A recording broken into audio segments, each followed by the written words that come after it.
बाबा बच्चों से कोई आस नहीं रखते हैं, निष्काम सेवा करते हैं।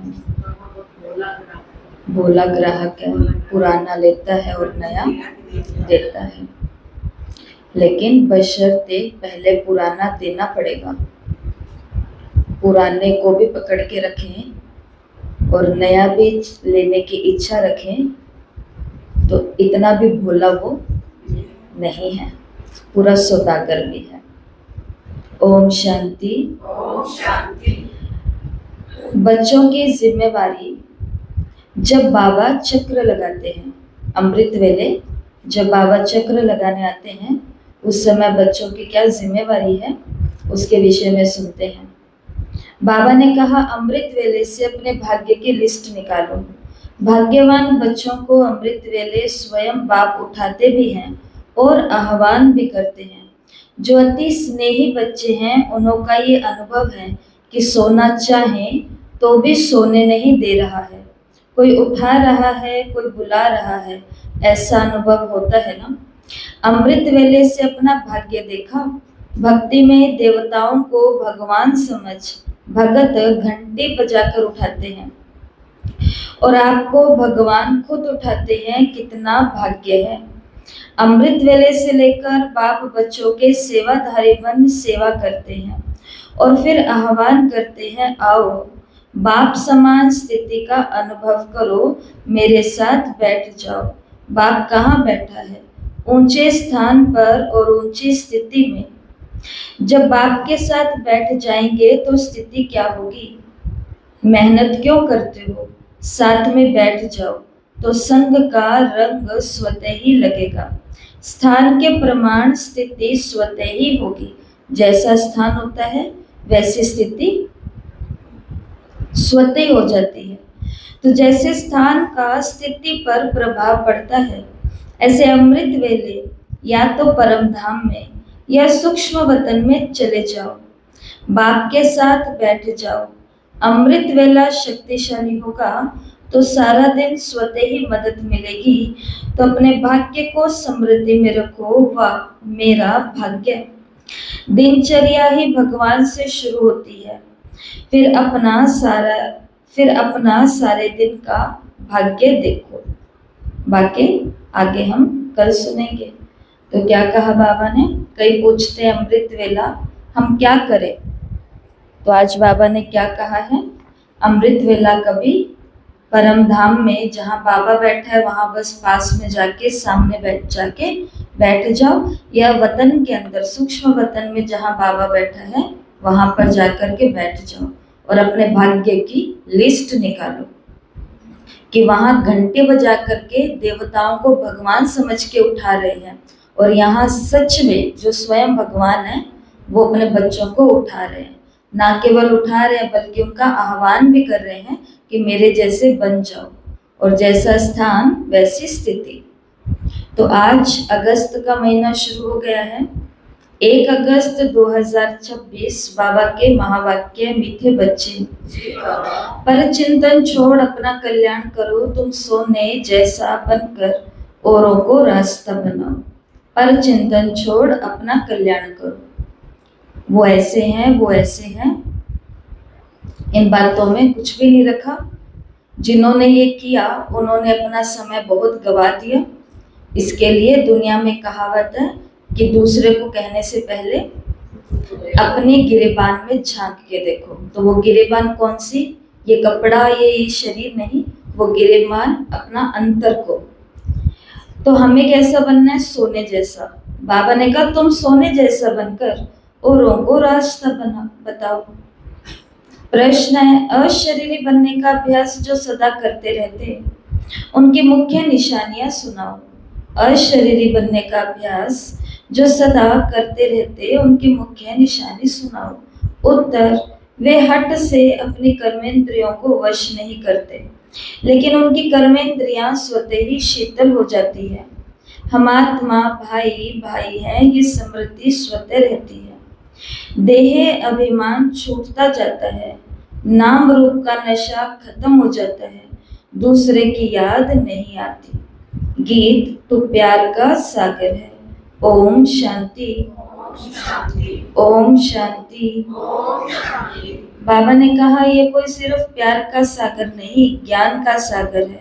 ज्ञान और अज्ञान, ज्ञान को दिन और अज्ञान को रात कहा जाता। ज्ञान अक्षर ही अच्छा है, अज्ञान अक्षर बुरा है। आधा कल्प है ज्ञान की प्रारब्ध, आधा कल्प है अज्ञान की प्रारब्ध। अज्ञान की प्रारब्ध है दुख और ज्ञान की प्रारब्ध है सुख। तो अगर हमें जीवन में सुख चाहिए, और सभी को जीवन में क्या चाहिए? सुख ही चाहिए, तो उसके लिए ज्ञान का पुरुषार्थ करना पड़ेगा। और जिनको जीवन में दुख चाहिए उनको कौन सा पुरुषार्थ करना पड़ेगा? अज्ञान का। उसके लिए भी कहीं ना कहीं बुद्धि को लगाना पड़ेगा, भटकना पड़ेगा। तो बाबा ने कहा इसके लिए ज्ञान की प्रारब्ध मिलेगी सुख और अज्ञान की प्रारब्ध है दुख। ज्ञान किसको कहा जाता है, अज्ञान किसको कहा जाता है? ये बेहद की बातें हैं। तुम सबको समझाते हो ज्ञान क्या है, भक्ति क्या है। ज्ञान से तुम पूज्य बन रहे हो। जब पूज्य बन जाते हो तो पूजा की सामग्री को जान जाते हो।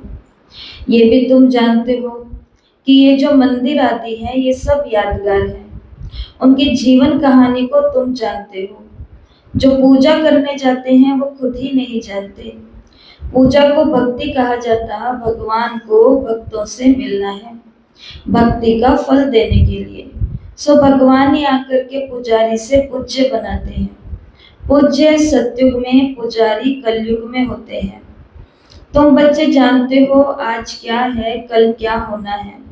विनाश तो जरूर होने को है, कोई भी समय हो सकता है, तैयारी हो रही है। गाया हुआ है अनेक कुदरती आपदाएं होती है। ये तो लिख देना चाहिए, ग्रह युद्ध और कुदरती आपदाएं, उनको कोई ईश्वरीय आपदाएं नहीं कहेंगे। ये तो ड्रामा की नोट है जिसमें नेचुरल क्लाइमिटीज आदि सब आने वाली है। विनाश में भी मदद करेंगे। मूसलाधार बरसात पड़ेगी, भूख मरेंगे, अर्थक्वेक आदि सब आने की है। इन द्वारा ही विनाश होने का है, तत्वों के द्वारा ही विनाश होना है। क्योंकि इन तत्वों को हमारे कारण जो हम झूठ, पाप, छल, कपट, दुराचार, अत्याचार, पापाचार, भ्रष्टाचार, जितने भी ये सब कुछ बुराई है, इसका प्रभाव किस पर पड़ रहा है, किसको सहन करना पड़ रहा है? प्रकृति को। इसलिए बाबा क्या कहते हैं कि प्रकृति भी भगवान से कहती है कि अब मैं और पापियों का बोझ नहीं सह सकती। तो वो प्रकृति पति है, तो प्रकृति की तो बात सुनेगा, और प्रकृति भी प्रकृति पति की सहयोगी बनती है। इसलिए बाबा ने कहा विनाश में ये मदद करेगी। मूसलाधार बरसात पड़ेगी, भूख मरेंगे, अर्थक्वेक आदि सब आनी है। इन द्वारा ही विनाश होने का है। बच्चे जानते हैं ये तो जरूर होने का है, नहीं तो सतयुग में इतने थोड़े मनुष्य कैसे होंगे। जरूर इकट्ठा विनाश होगा। बच्चे अच्छी रीति से जानते हैं ये सब कपड़े धोए जाएंगे। ये बेहद की बड़ी मशीनरी है। गाया भी जाता है मूत पलिती कपड़ धोए। इन कपड़ों की बात नहीं है, ये तो शरीर की बात है। आत्माओं को योग बल से धोना है। इस समय 5 तत्व तमो प्रधान है, तो शरीर भी ऐसे बनते हैं।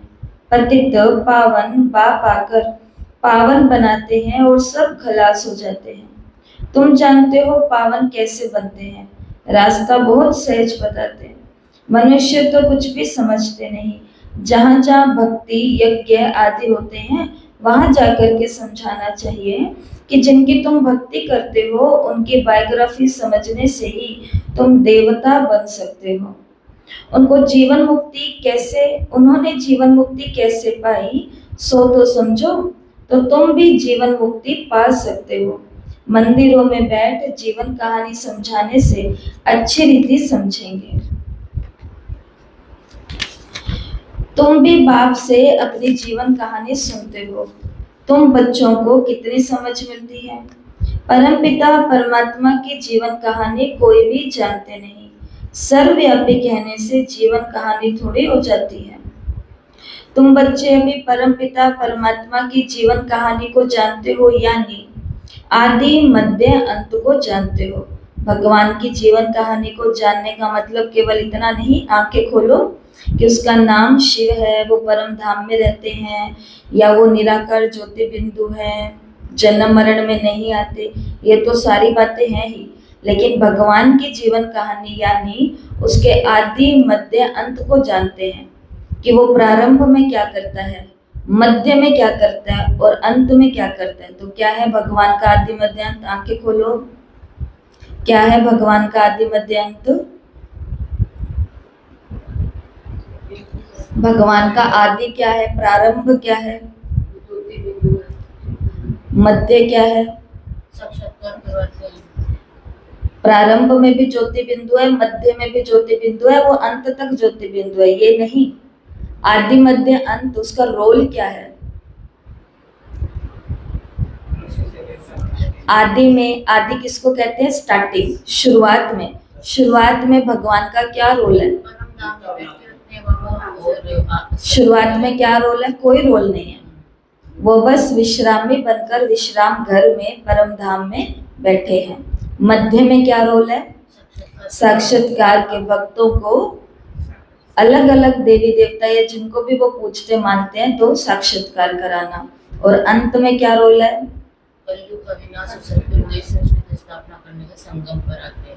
अंत का रोल है कि वो स्वयं आता है और आकर के, जैसे क्या सुना बाबा ने कहा, मैं केवल प्यार का सागर थोड़ी हूँ, मैं ज्ञान का सागर हूँ।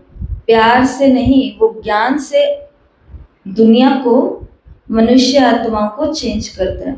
तो भगवान की जीवन कहानी जानना यानी उसका आदि मध्य अंत जानना। तो जब से हम ज्ञान में आए हैं तब से हमें भगवान का भी आदि मध्य अंत पता चला। नहीं तो इससे पहले पता था भगवान का आदि मध्य अंत क्या है? यही पता था कि सुख दुख सब कुछ किसका लिखा हुआ है? उसका लिखा हुआ है, बाकी कण कण में वो है। कोई कहते थे नहीं है, कोई कहते थे है। तो उसके जीवन कहानी का नहीं पता, इसलिए बाबा ने कहा मंदिरों में जाओ, कहाँ भी जाओ, तो जो देवी देवताओं की या जिसकी भी पूजा कर रहे हैं तो उनकी भी जीवन कहानी बताओ और परमपिता परमात्मा की भी बताओ। इस समय को आदि कहेंगे जबकि बाप आकर के पतितों को पावन बनाते। फिर मध्य में भक्ति का पाठ चलता है। बाप कहते हैं इस समय मैं आकर के स्थापना कराता हूँ, करण करावन हार हूँ। प्रेरणा को करना नहीं कहेंगे, बाबा आकर इन कर्मेंद्रियों द्वारा करते हैं, इसमें प्रेरणा की कोई बात नहीं है। करण करावन हार तो जरूर सन्मुखी कराएंगे, प्रेरणा से कुछ भी हो नहीं सकता। आत्मा बिगर शरीर कुछ भी कर नहीं सकती। बहुत कहते हैं ईश्वरी प्रेरणा से सब कुछ करता है। बाबा आप प्रेरणा करो, हमारे पति की बुद्धि को ठीक करो। बाप कहते हैं प्रेरणा की इसमें कोई भी बात नहीं। फिर शिव जयंती क्यों मनाई जाती है? प्रेरणा से काम हो जाए तो फिर आई क्यों ऊपर बैठा ही पति की बुद्धि को ठीक कर दे। उसके लिए कल क्या सुना था अमृत वेले कि जो बंधन डालने वाले हैं वो भी प्रभु के बंधन में बंध जाएंगे अगर तुम अमृत वेला उस आत्मा को शुभ कामनाएं दोगे या मेरे को बहुत अच्छे से याद करोगे। तो काम पूरे दिन में नहीं करना कि बाबा फला फला की बुद्धि को ठीक कर दो। काम हमें कहाँ करना होता है? अमृत वेले करना होता है। और ये एक्सपेरिमेंट तो हुआ है, हम लोगों पर खुद पर एक्सपेरिमेंट किया गया है। तो हमने तो यही सुना है कि 2 से लेकर के 5 बजे तक, सुना नहीं है, हमने आंखों से देखा है कि वो बस ऐसे बैठे रहते थे ये, और हम लोग नीचे यहाँ सोए रहते थे। तो कभी भी आंख खुल जाए तो वो बस आंखें खोल के ऐसे देख ही रहे होते थे। वो क्या कर रहे होते थे? योग का प्रयोग कर रहे होते थे। आज जितने योग की कमेंट्री और योग के वीडियो और ऑडियो जितना भर भर के मोबाइल और टीवी सब जगह आ रहे हैं, जो हम सुनते जा रहे हैं, सबको भेजते जा रहे हैं, ऐसा पहले कुछ भी नहीं होता था। वो सिर्फ इतना पूछते थे कि योग कैसे करना है, तो दीदियाँ इतना बोलती थी आत्मा समझ के शिव बाबा को याद करना है, मन की सारी बातें बाबा से करनी है, यही है योग। और क्या करते हैं मन की बातें कि बाबा ये बेटी ये भी आपकी गोदी में, ये बेटा ये भी आप ही की गोदी में, ये पति ये भी आप ही की गोदी में, ये सब आपका सुखी परिवार आत्मा भव बाबा मुझे वरदान दे रहे हैं। कई सालों तक ये प्रयोग किया गया तो उन आत्माओं को भगवान की गोदी में बैठना पड़ा या नहीं पड़ा? पड़ा ही पड़ा, क्योंकि कोई और था जो उनकी बुद्धि को भगवान से जोड़ने का निरंतर काम कर रहा था। तो क्या इतना हम अपना समर्पण कर सकते हैं? 2 दिन किसी को सकाश देंगे, तीसरे दिन कुछ और कमेंट्री शुरू हो जाएगी या कुछ और हो जाएगा।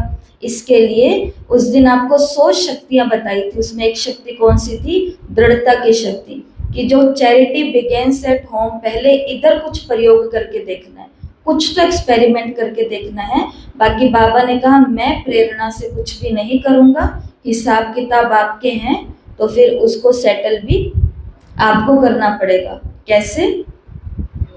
योग से। वो और योग भी कौन सा? सीरियस, एकदम गंभीरता वाला। बाबा ने कहा देखो कि प्रेरणा से अगर काम हो तो फिर आए क्यों?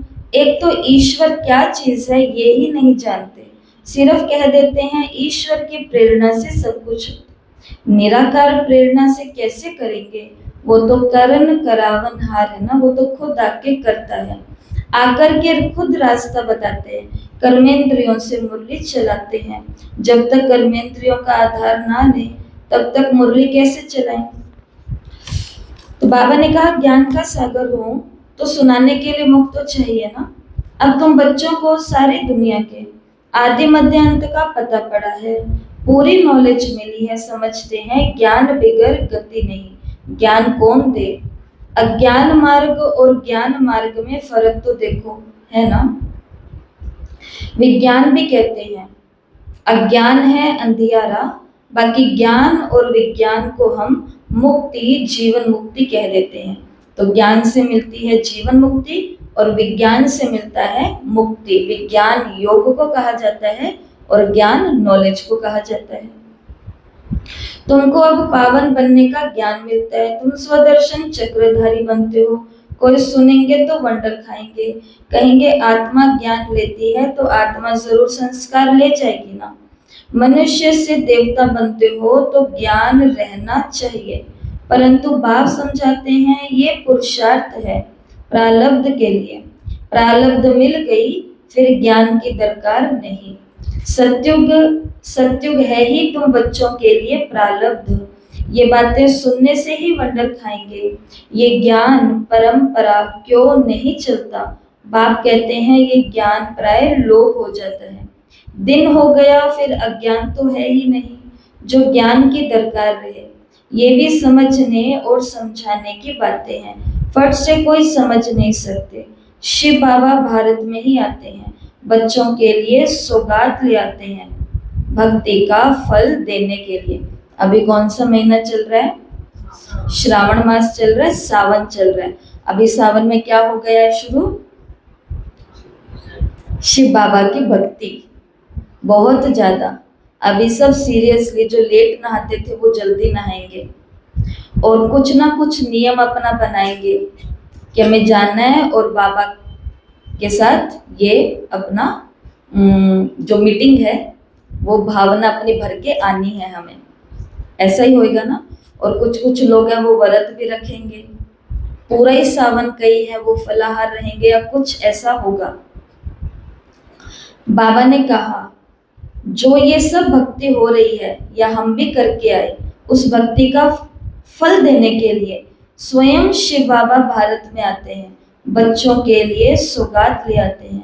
भक्ति के बाद है सदगति, और कौन सी सौगात लेके आए? सदगति, सतयुग। ये विनाश भी होगा जरूर, आसार खड़े हैं।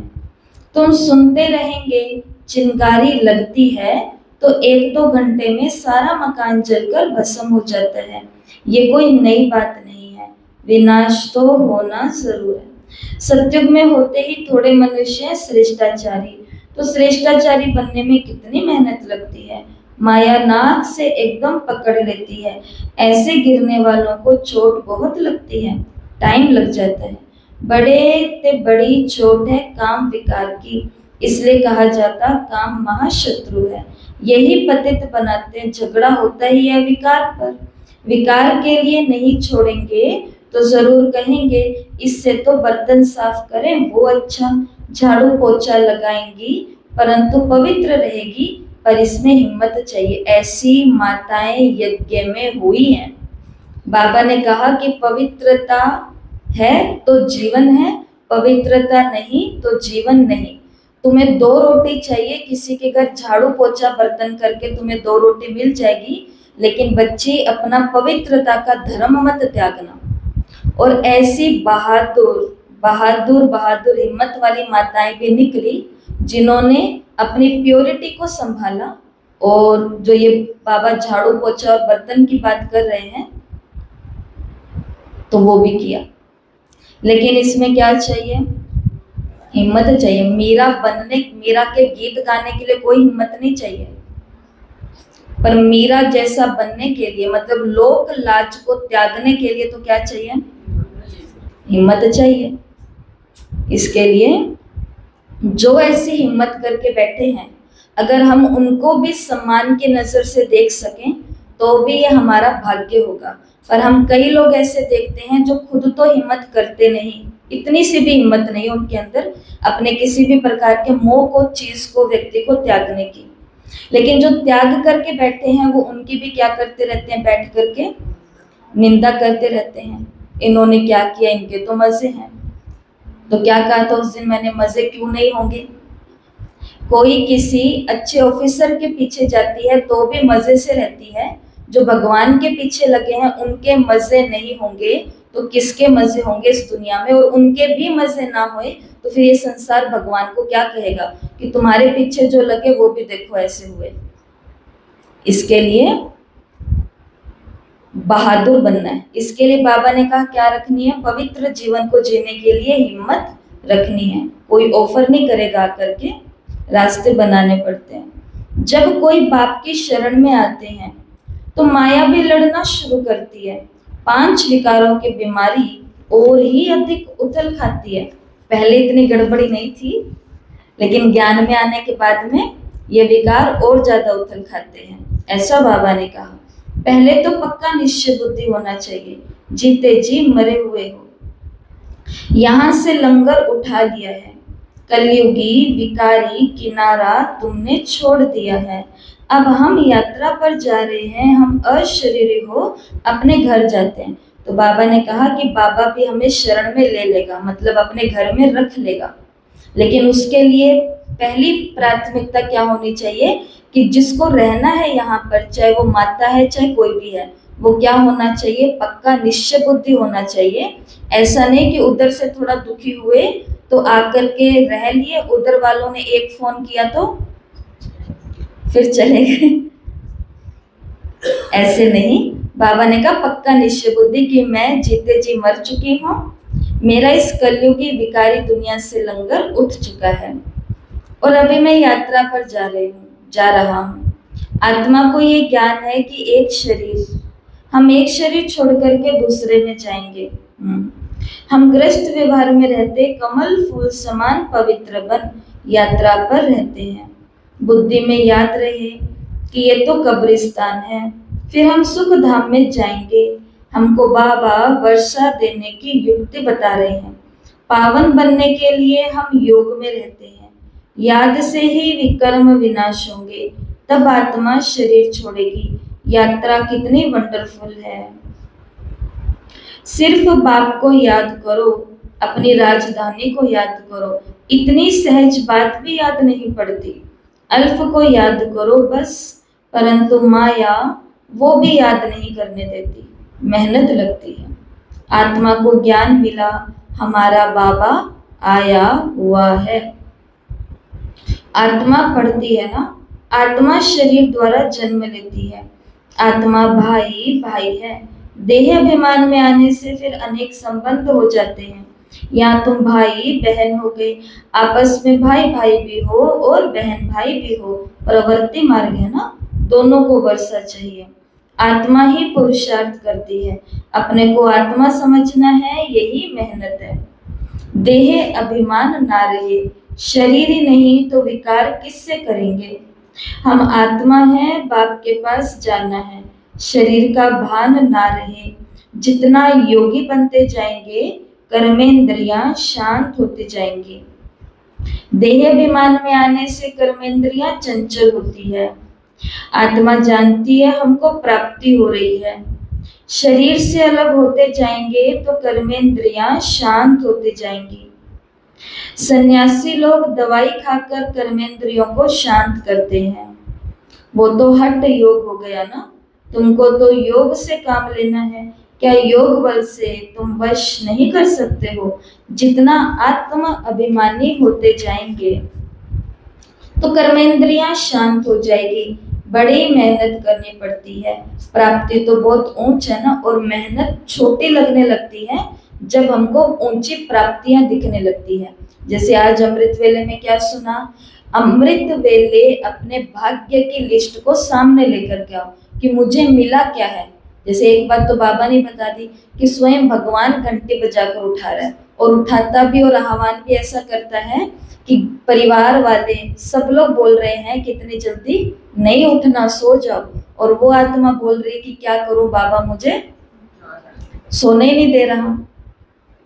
तो ये भी कितना बड़ा भाग्य है।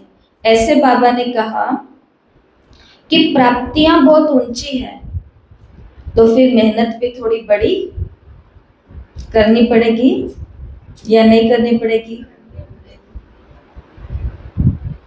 बाप कहते हैं योग बल से तुम विश्व के मालिक बनते हो, कर्मेंद्रियों पर जीत पहनते हो। इसलिए भारत का योग नामी ग्रामी है। तुम मनुष्य से देवता, पतित से पावन बनते हो। प्रजा भी स्वर्गवासी है ना। योग बल से तुम स्वर्गवासी बनते हो, बाहुबल से नहीं बन सकेंगे। मेहनत कोई बहुत नहीं है। कुमारियों के लिए तो जैसे कि मेहनत है ही नहीं, फ्री है। विकार में गई तो बड़ी पंचायती हो जाएगी। कुमारी रहना अच्छा है, नहीं तो फिर अदर कुमारी नाम पड़ जाएगा। बाबा ने कहा युगल भी क्यों बने, इसमें तो बड़ा नाम रूप का नशा चढ़ता है, ये भी मूर्खता है। युगल बनने के बाद पवित्र रहने के लिए बड़ी अच्छी हिम्मत चाहिए, ज्ञान की पूरी प्रकाष्ठा चाहिए। बहुत है जो हिम्मत करते हैं, परंतु आग की आंच आ जाती है तो खेल खलास। इसलिए बाबा कहते हैं कुमारी फिर भी अच्छी है, अदर कुमारी बनने का ख्याल भी क्यों करना चाहिए। कुमारियों का नाम वाला है। कुमारी बनकर कुमारी जीवन में ज्ञान मिला, सौभाग्य, बहुत बड़ा सौभाग्य। लेकिन अगर अपना दिमाग चलाते हुए भगवान को कहेंगे कि ज्ञान वाला ही कोई होएगा तो हम दोनों मिल करके ज्ञान में चलेंगे, तो बाबा ने कहा ये संकल्प भी क्यों आया कि युगल साथ में होना चाहिए, तो दोनों मिलके चलेंगे।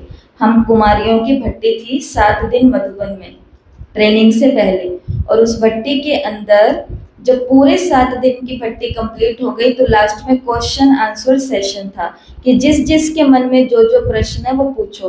पूरे भारत से 2400 कन्याएं आई हुई थी, अलग अलग नेपाल और भारत की। अच्छा, तो उसमें एक कुमारी ने ये प्रश्न पूछा था कि मतलब कोई ज्ञान में हो और मैं गंधर्व विवाह करके भी तो ज्ञान में चल सकते हैं। तो दीदी ने, पता है स्टेज पर जो दीदी बैठे थे, महाराष्ट्र के नीलिमा दीदी जो अभी नहीं है, जिन्होंने शरीर पीछे त्याग दिया, उन दीदी ने सीधा का सीधा जवाब दिया पूरी सभा में। उन्होंने कहा कि तुम्हारे मन में पहले से ही कोई है, तभी तुमने क्या कहा कि गंधर्वी विवाह भी तो हो सकता है। जबकि बाबा ने कहा तुमको ये बात आनी ही क्यों चाहिए, तुमको ये ख्याल, तो इसका मतलब कोई ना कोई अंदर में कमजोरी है ना, गड़बड़ी है। इसलिए बाबा ने कहा कुमारियों का नाम बाला है, बाल ब्रह्मचारी है। बाल ब्रह्मचारी रहना अच्छा है, ताकत अच्छी रहती है, दूसरे कोई की फिर याद नहीं आएगी। बाकी हिम्मत है तो करके दिखाओ, परंतु मेहनत है। 2 हो पड़ते हैं ना, माना युगल बन के, कुमारी है तो अकेली है, दो से द्वैत आ जाता है। द्वैत किसको कहते हैं? दो रास्ते होते हैं, वो कहेगा ऐसे करते हैं, ये कहेगी ऐसे करते हैं, वो कहेगा शाम को बाबा के घर चलते हैं, वो कहेगी सुबह चलते हैं, ऐसे करके दो दो मतें होंगी। पर बाबा ने कहा अगर अकेली है तो अच्छा है, जहां तक हो सके कुमारी होकर रहना अच्छा है। कुमारी सेवा पर निकल सकती है, बंधन पड़ने से फिर बंधन वृद्धि को पाते रहते हैं। ऐसा जाल बिछाना ही क्यों चाहिए जो बुद्धि उसमें फंस जाए। ऐसे जाल में फंसना ठीक नहीं है। कुमारियों के लिए तो बहुत अच्छा है, कुमारियों ने नाम भी निकाला है। कन्हैया नाम गाया जाता है ना, तो कन्हैया क्यों कहते हैं उसको? कन्याओं का कन्हैया है वो, क्योंकि वो फिर साथी बनता है। कुमारी हो रहना बड़ा अच्छा है, इनों के लिए बहुत सहज है। स्टूडेंट लाइफ पवित्र लाइफ भी है, बुद्धि भी फ्रेश रहती है। कुमारियों को भीष्म। और बाबा ने कहा ये कुमारियों की बात हुई, अब बाबा ने कुमारों की बात की। और कुमारों को किसके जैसे रहना है? भीष्म पितामह जैसा बनना है, क्योंकि भीष्म पितामह ने अपनी माँ गंगा के आगे ये प्रतिज्ञा ली थी बहुत यंग एज में। कौन सी? कि आज जीवन में अखंड ब्रह्मचारी बन करके रहूंगा। तो कुमारों को बाबा ने कहा ये भीष्म प्रतिज्ञा लेनी है। कल्प पहले भी रहे हैं, तब तो देलवाड़ा मंदिर में यादगार बना हुआ है। अब बाप बच्चों को फरमान करते हैं मुझे याद करो और बातों को छोड़ तुम अपना कल्याण करो। पर कुमार और कुमारी जीवन तो सबको अच्छा लगता है, फ्री लाइफ, अकेले रहना, बाबा को याद करो, बाबा की सेवा करो और खा पी के सो जाओ, मौज करो, यही है बढ़िया, है ना। लेकिन दिक्कत कहाँ आती है? दिक्कत यहाँ आती है जब और सब बातों में जाते हैं। अगर खुद के अंदर ही कोई दिक्कत है तो फिर उसका कोई भी सहयोग नहीं करेगा। लेकिन बाबा ने कहा तुम हिम्मत करो और सब बातें छोड़ दो, केवल किसके बारे में सोचो? अपने जीवन के कल्याण के बारे में। और बाप को याद करने से ही कल्याण है। भूल चूक होती है, बच्चे गिर पड़ते हैं, तुम पर चिंतन को छोड़ अपना कल्याण करो, दूसरे चिंतन में नहीं जाओ। किसी से कोई गलती होगी, कोई गिर गया, कुछ हो गया सेंटर क्लास में, आश्रमों में, बाबा ने कहा तुम उनका परचिंतन छोड़ो और अपना कल्याण करो, दूसरे के चिंतन में जाओ ही नहीं। तुम सोने जैसा बन जाओ, औरों को रास्ता बताओ। सतो प्रधान बनने का उपाय एक ही है, पावन बनने बिगर मुक्ति धाम में जा नहीं सकते। उपाय एक ही है, फिर अंतमति सुगति हो जाएगी। बाबा ने कहा झरमुई जगमुई छोड़ दो, इधर उधर की बातें छोड़ दो। पर मजेदार, चटपटी, मसालेदार कौन सी बातें हैं? ये बातें थोड़ी ना, नींद ऐसे थोड़ी ना जाती है, नशे के अंदर ही आंखें से झूम रही है, पता ही नहीं चल रहा क्या हो रहा होता है। और अभी के अभी यहाँ पर कोई फालतू बात शुरू कर दे, पता है कल यहाँ कौन आया था, इतने में सोई हुई आत्मा जो जन्म जन्मांतर से सोई हुई है वो आत्मा भी जाग जाएगी कि ऐसा क्या हुआ था कल यहाँ पर, कहीं मैं वंचित ना रह जाऊं। तो अपनी आत्मा के स्वभाव को भी टेस्ट करके देखना है, वो उसका स्वभाव किधर है, तो उसको दूसरी तरफ लाना है, मतलब जिस तरफ बाबा लगाना चाहते हैं। हमको झरमुई जगमुई नहीं करनी, बाबा ने कहा छोड़ दो, नहीं तो अपना ही नुकसान करेंगे। बाप को ये श्राप नहीं देते हैं, लेकिन अगर श्रीमत पर नहीं चलते तो आपे ही अपने को श्रापित करते हैं। आंखें खोलो प्यारी प्यारी माताओं। अच्छा, मीठे मीठे सिकिलते बच्चों प्रति माता पिता बाप दादा का याद प्यार और गुड मॉर्निंग।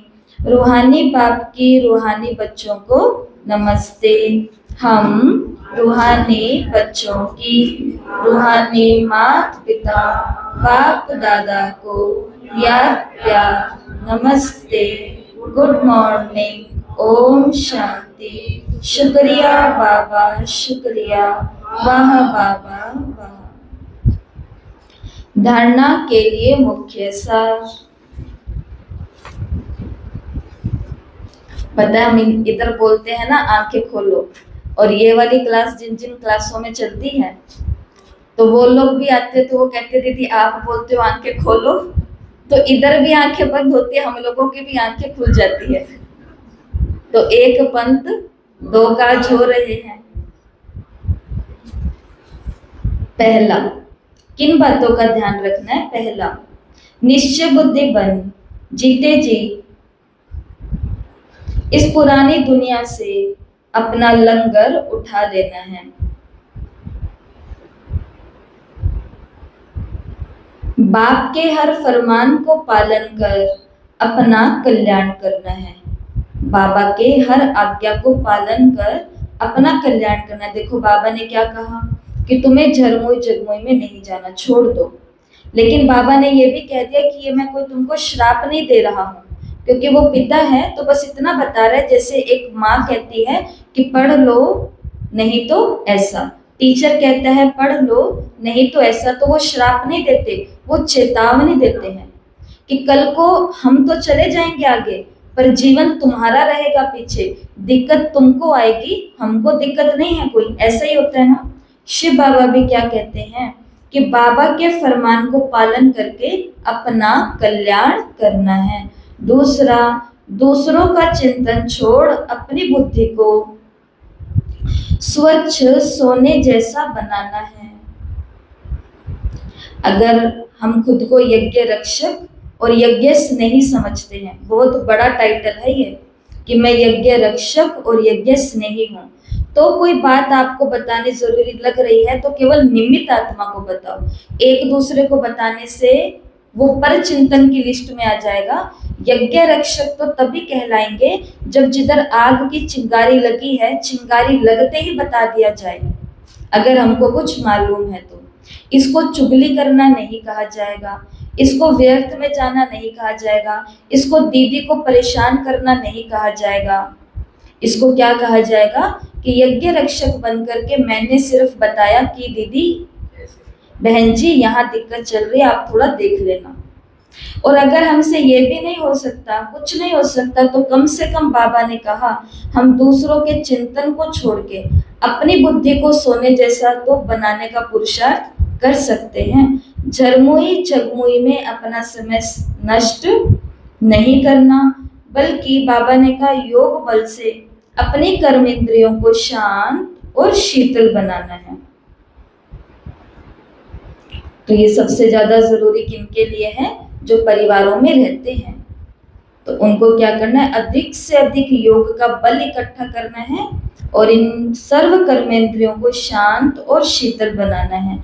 वरदान, अपनी विजय व सफलता को निश्चित समझकर,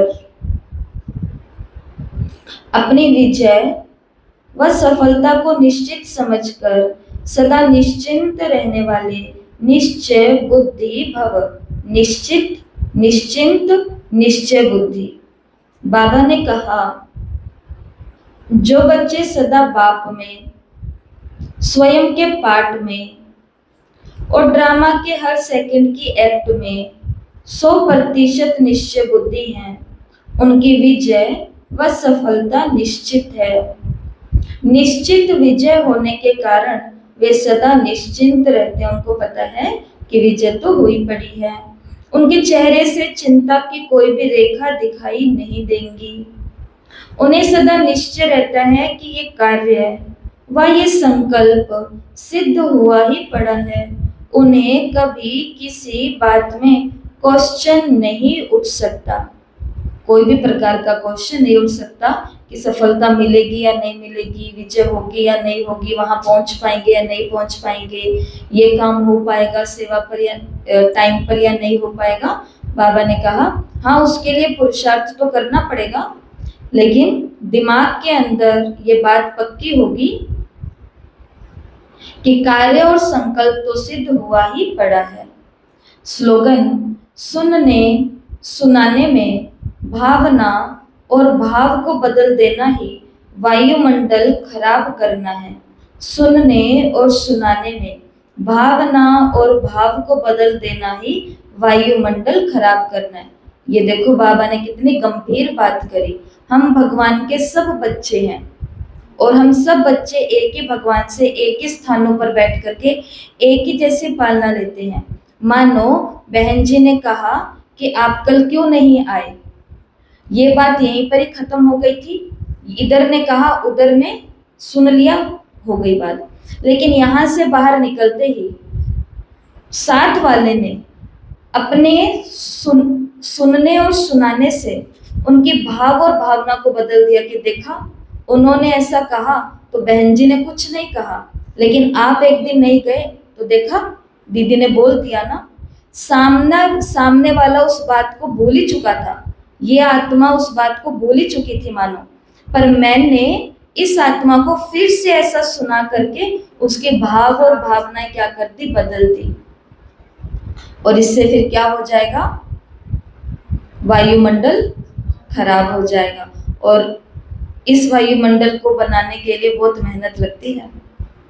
पूरा दिन खुद को बहुत तपाना पड़ता है, भगाना पड़ता है, अच्छा साफ सुथरा जीवन जीना पड़ता है, तब जाकर के यहाँ कोई अनजान आत्मा के कहती है कि दीदी यहाँ से तो जाने का ही मन नहीं कर रहा।